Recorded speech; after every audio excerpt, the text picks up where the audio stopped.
தனியரசு sir, தேர்தலில் எப்பவும் இருக்கிறத விடவும் ரொம்ப முன்கூட்டியே ஒரு வருடத்திற்கு முன்னாடியே பிரச்சாரத்தை எல்லாரும் துவங்கினாங்க.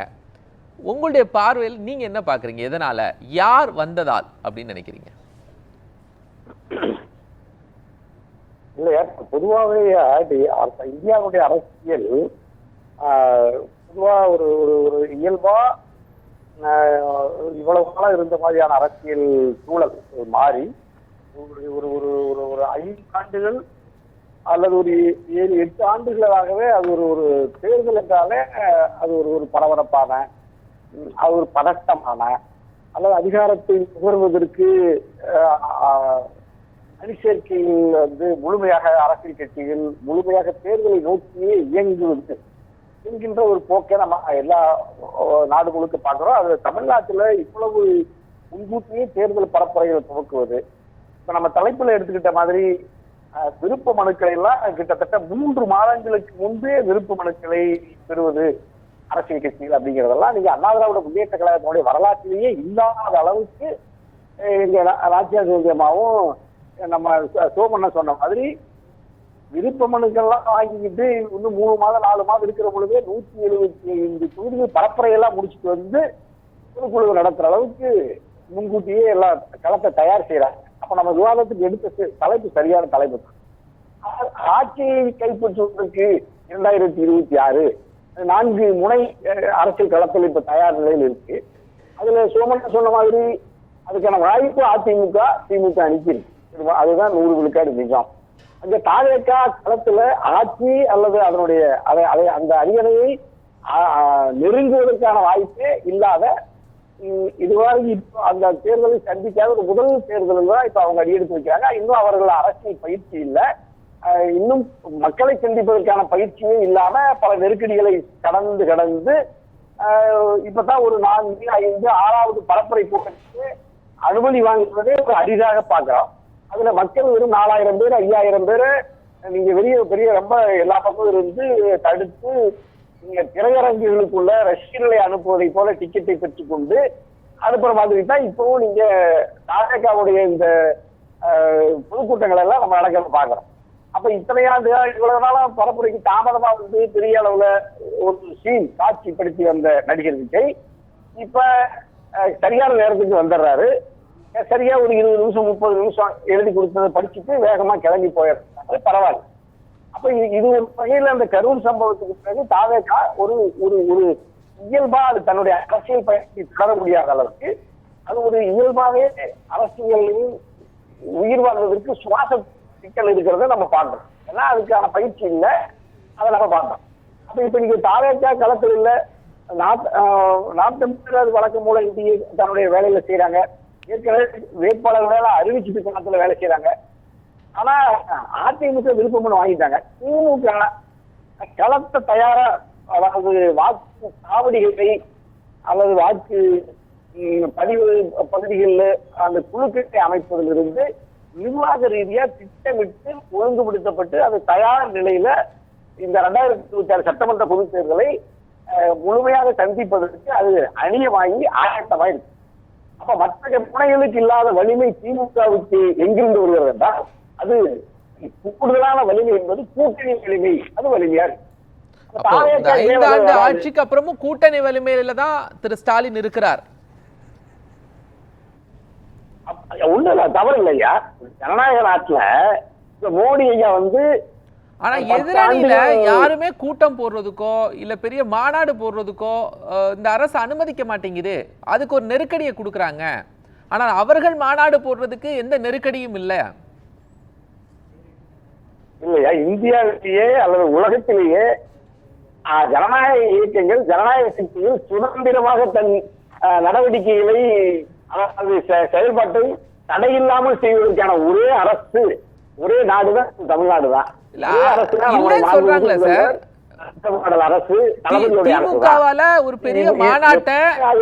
திமுகவால் ஒரு பெரிய மாநாட்டை திருவண்ணாமலையில் நடத்த முடியுது.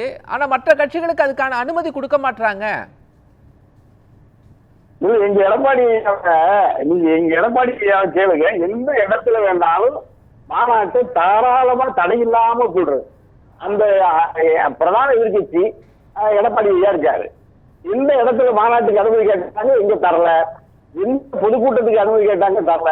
24 மணி நேரமும் பரப்புரை செய்வதற்கு எங்க சோமன் சொன்ன மாதிரி 125 இடங்கள்ல தடை இல்லாம எந்த திருவிழா வேணாலும் எத்தனை ஊர்வலத்தை வேணாலும் அதிமுக மூத்த தலைவர் தம்பிதுரை பதிவு செய்யறாரு.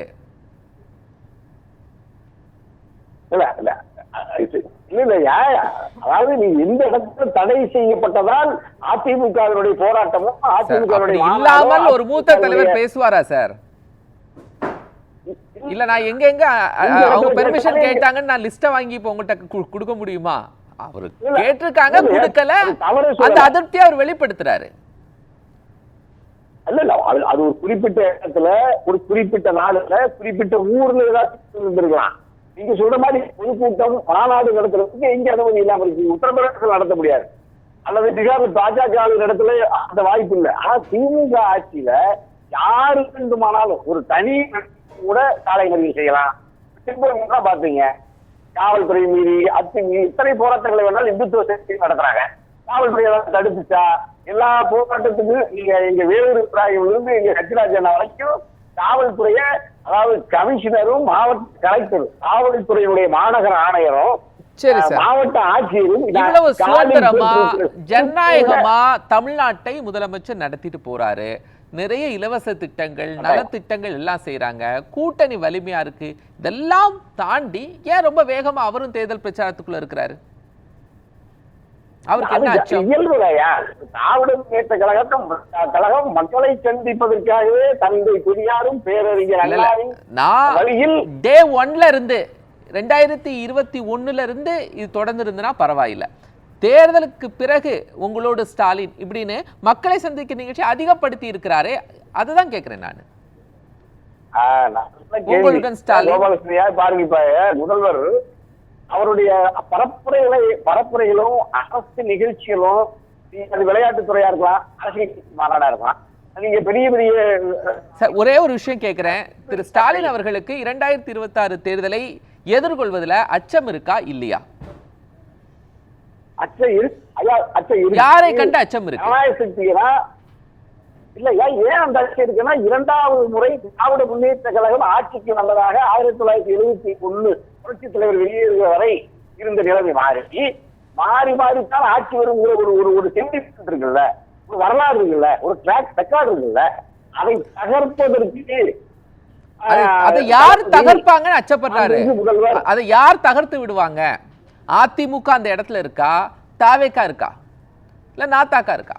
பாஜக என்கின்ற ஒரு பாரிய அதிகாரத்தை வைத்திருக்கிற அந்த பாஜகவுக்கு தான் இப்ப நேற்று கூட நீங்க ரொம்ப கவனமா கேட்டீங்க நாச்சியம்மாட்டு.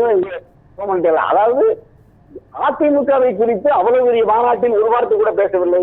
அல்லது பொதுக்குழுவில் எதிர்கட்சிகளை எடப்பாடியாருடைய அந்த அரசின் மீது வைத்த குற்றச்சாட்டுகள் குறைகளைக்கெல்லாம் எந்த பதில் சொல்லல. நான் ஒரு கேள்வி கேட்டேன், திமுகவுக்கு யாரை கண்டு அச்சம் இந்த தேர்தல் 26ல?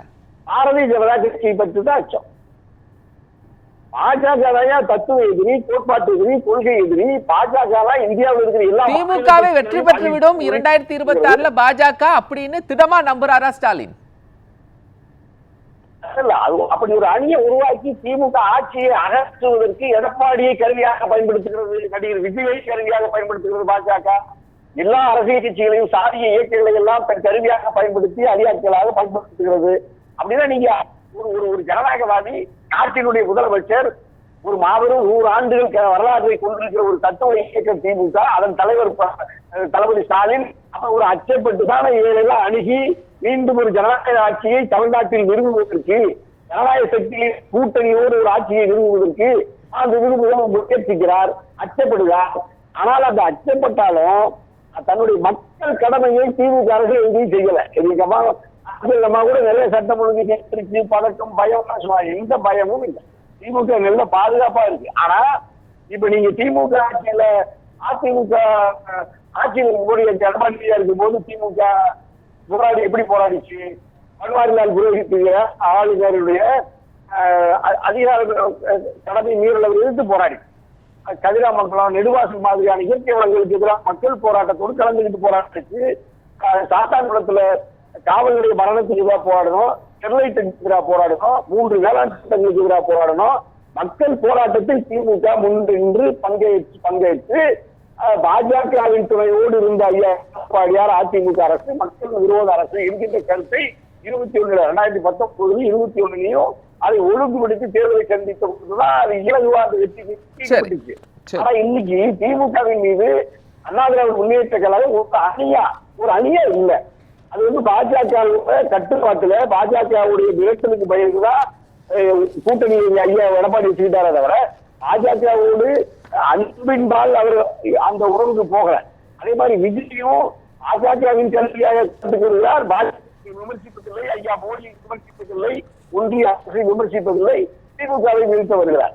அப்ப எல்லாரும் சேர்ந்து திட்டமிட்டு ஏதாவது ஒரு சதி செய்து திமுகவின் மீது அபாண்டமான பழியை சுமத்தி ஒரு மக்களுக்கான அரசை நல்லாட்சியை தருகிற திமுகவின் அரசு அதன் தளபதியை எப்படியாவது ஆட்சியிலிருந்து அகற்றிவிட முடியுமா என்று பாஜகவோடு இணைந்து கொண்டு வர்றாங்கல்ல.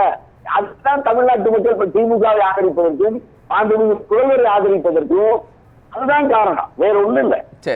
அதே மாதிரி திமுகவை ஆதரிக்கிற அரசியல் கட்சி இருக்கிறதையா சிறுத்தைகளுக்கு பொது உடைமை இயக்கங்கள், விடுதலை சிறுத்தைகள், மறுமலர்ச்சி திராவிட முன்னேற்ற கழகம், தமிழ் வாழ்வு கட்சி இவர்கள் இங்கே ஏன் காங்கிரஸ் பேரியத்தை பாதுகாப்பதற்காக திமுக அணியிலிருந்து இந்த வெற்றியை தொடர்ந்து மக்கள் ஆதரவோடு பெற்று வருகிறார்கள். எடப்பாடி கிட்ட என்ன வலிமை இருக்கு, தாவேகா கிட்ட என்ன வலிமை இருக்கு? தாவேகாவுக்கு கூட்டணியில அதிமுக முக்கியமான குறிப்பை தனியரசர் பதிவு செஞ்சிருக்காங்க. தமிழ்நாட்டுல எந்த பிரச்சனையும் இல்லை அப்படிங்கறது தனியரசர் பதிவு செஞ்சிருக்காங்க. அந்த பதிவோடு நான் திரு லோகேஷ்ட கடந்து போறேன். தனியரசர் இல்ல இப்ப வருங்கால சட்டமன்ற உறுப்பினருக்கான அணியில இங்க நாச்சியால இருக்கிறதுல எனக்கு ரொம்ப மகிழ்ச்சி தான். அதுல நமக்கு ஒண்ணு இல்லை. நம்ம வந்து நாட்டை இனத்தை மொழியை நேசிக்கிற தனியரசு சோமண்டனோ லோகேஷா வரலாம். ஆனா என்ன சிக்கல், இப்ப அதற்கான அணி அதற்கான நமக்கு தலைமையேற்று வழிநடத்துவதனுடைய நோக்க செயல்ங்கிறதுல தான் நமக்கு தடுமாற்றம். இப்ப நம்ம அதிமுக ஒன்றுபட்ட அதிமுக சின்னமா டிடிவி ஓபிஎஸ்னா இப்ப நம்ம வெற்றி நிச்சயிக்கப்பட்டு ஒன்றுதா? அதுல பெரிய நமக்குள்ளேயே ஒன்றும் போராட்டம் தீராம எடப்பாடி தன் கட்சியை வலிமைப்படுத்துறதுல ஒரு நெருக்கடி, கூட்டணி கட்சியில் யார் வராது இருக்கிற ஒரு நெருக்கடியில அந்த முதல்வர் கனவை அடையாளத்துக்கான சிக்கல் இருக்கு. அப்ப இந்த லோகேஷ் சொன்ன மாதிரி நாங்க வந்து இளைஞர்கள் 80 விழுக்காடு பேர் விஜய் ஆதரிக்காங்கன்னு சொல்றாங்கல்ல, அந்த நம்பிக்கை எங்கிருந்து வருது? அது வந்து நம்ம ஒரு பிரதான கட்சியா இருக்கு. நாமே ஒரு புதுசா வந்த ஒரு கட்சியை அல்லது ஒரு விஜயை நடிகரை ஒரு விமர்சிக்காம அவரை தாளாட்டி ஒரு பெரிய கட்சியின் ஒரு அங்கீகாரத்தை அப்படிங்கிற ஒரு அந்த மயக்கம் இருக்குது அவங்களுக்கு. அப்படி ஒரு எதிர்பார்ப்பு இருக்குது. அதே அவங்க பலம். ஆகவே திமுகவோ தனியரசு எதிர்க்கிற மாதிரி எடப்பாடியும் எதிர்த்திருந்தா தாவேகாவை எதிர்த்திருந்தா இந்த 80 விழுக்காடு 90 விழுக்காடு இளைஞர்களுக்கு அந்த போக்கு வராது. அது ஒண்ணு. அதே மாதிரி நீங்க அதாவது போட்டி கடுமையா இருப்பதனால் இதுக்கு தேர்தல் வியூகத்தை அமைத்து களத்துக்கு போறதுல 55 விழுக்காடு பேர் மக்கள் சொல்றாங்க போட்டி கடுமையா இருக்கிறதுனாலதான். உண்மைதான் இருக்கணும்னு எங்க சோமான சொல்ல எல்லா தேர்தலும் கடுமையா தான் இருக்கும் கருதி களத்தை வேலை செய்வதனால வெற்றி பெற முடியும். அந்த நோக்கத்தில் பார்த்தா நீங்க திமுக முதன்மையா இருக்கு. திமுக தனித்து உழைக்கிறதுல எடப்பாடியாருடைய உழைப்பை நாங்க யாரும் மாற்றி சொல்லல. எடப்பாடியை விமர்சிக்க சோமனே இன்னைக்கு கிட்டத்தட்ட அதிமுகவை ஒரு 60 விழுக்காடு. எடப்பாடியாருக்கு ஒரு பாராட்டு, ஸ்டாலின் அவர்களுக்கு ஒரு பாராட்டு, 2 பேருக்கும் குட்டு உண்டு. இன்னைக்கு பார்த்தேன் வித்தியாசமா நல்லா பண்ணாரு, நடுவா பண்ணாரு. அப்ப இந்த சிக்கல்லாம் இருக்குல்ல, இதையெல்லாம் ஒழுங்குபடுத்துற அளவுல இன்னைக்கு திமுக இன்னைக்கும் இருக்கு. அதிமுக இன்னும் ஒழுங்குபடுத்தி தெளிவுபடுத்தினா ஆட்சியாளர் சட்டமன்ற உறுப்பினர் ஆகலாம். இன்னைக்கு நீங்களும் நல்லா பண்ணீங்க முடியாது. கணிக்கு வந்தாருன்னா நம்பி வெள்ளையாகி கால காத்திருக்குது. மகிழ்ச்சி, வாழ்த்து.